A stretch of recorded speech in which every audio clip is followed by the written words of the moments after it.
दोस्तों नमस्कार। आज है 23 जून सन 2024 रविवार। दोस्तों आज के एपिसोड में हम ऑयल सीड्स यानी तिलहन के ऊपर करेंगे चर्चा। सोयाबीन, सरसों और अरंडी खल के निर्यात की विस्तृत जानकारी और रिपोर्ट आपके लिए प्रस्तुत है। दोस्तों हमारा हर संभव प्रयास रहता है कि ऑयल सीड्स में हर महत्वपूर्ण जानकारी आप तक पहुंचाई जाए, साथ साथ तेजी और मंदी के विशेष विश्लेषण भी आप तक पहुंचाने का हमने बीड़ा उठाया है। साथ साथ विशेष रिसर्च रिपोर्ट भी उपलब्ध है, उसके लिए आप संपर्क कर सकते हैं सहयोग राशि अदा करके। जानिए रिपोर्ट विस्तार से। दोस्तों आपसे एक विनम्र अनुरोध।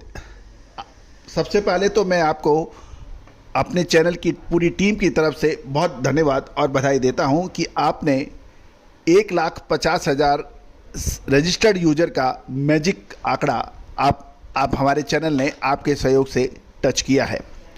दिसंबर 2023 में हमने 1 लाख सब्सक्राइबर्स का आंकड़ा टच किया था और मात्र 6 महीने से कम समय में 50,000 सब्सक्राइबर्स की वृद्धि देखी गई है।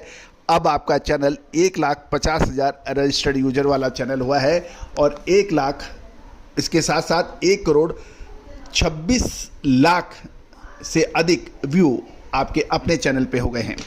ये सब आपका विश्वास और समर्थन की वजह से संभव हुआ है। मैं पूरी टीम की तरफ से आपको धन्यवाद देता हूं। आज के एपिसोड में हम आपको सरसों, अरंडी और सोयाबीन खली के निर्यात के ऊपर पूरी जानकारी देने का प्रयास करेंगे।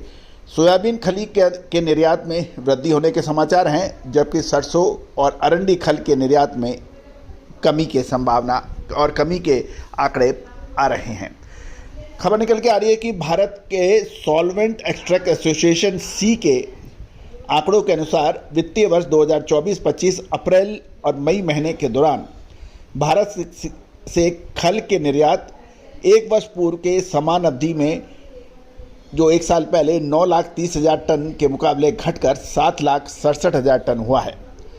और इसका प्रमुख कारण सरसों और अरंडी खल की निर्यात में कमी बताई जा रही है। गौरतलब है अप्रैल और मई 2024-25 के दौरान भारत से सरसों खल का निर्यात पिछले वर्ष की समान अवधि में 4,80,000 टन के मुकाबले ये घटकर 3,64,000 टन हुआ है, जिसमें यदि खाली मई की बात देखें तो मई के दौरान लगभग 31% निर्यात घटकर 4,36,000 टन के मुकाबले ये 31% घटकर 3,02,000 टन हुआ है। गौरतलब है पिछले साल 4,36,000 टन हुआ था मई में और इस बार घटकर 31% घटकर 3,02,000 टन हुआ है। यदि हम ये भी जान लेते हैं कि किन किन देशों को सरसों खल का निर्यात हुआ है। अप्रैल और मई महीने 2024 के दौरान दक्षिण कोरिया को भारत से सरसों के खल का निर्यात 1,32,000 टन हुआ है। वियतनाम को सरसों खल का निर्यात 29,383 टन, थाईलैंड को 55,767 टन और बांग्लादेश को 1,14,000 टन सरसों खल का निर्यात के समाचार हैं। अब हम आपको अरंडी खल की बात कर लेते हैं। कैस्टर खल का निर्यात 2023-24 के अप्रैल और मई महीने में 73,238 टन के मुकाबले ये घटकर 57,387 टन हुआ है।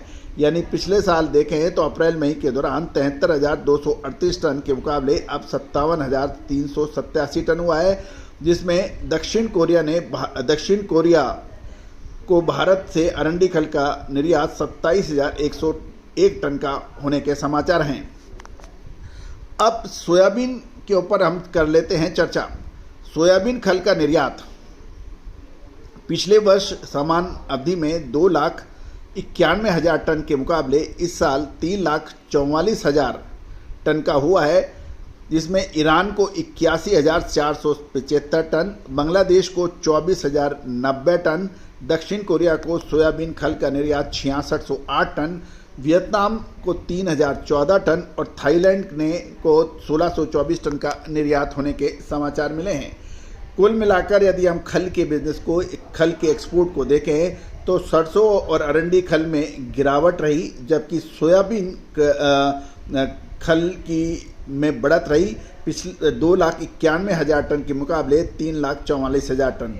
तो दोस्तों ये था खल का निर्यात की पूरी रिपोर्ट। दोस्तों सरसों, सोयाबीन, पाम तेल, अरंडी तेल, मूंगफली तेल, तिल तेल, इन सभी पर अपडेट हमारे चैनल पे हमने आपको लगातार दी हैं।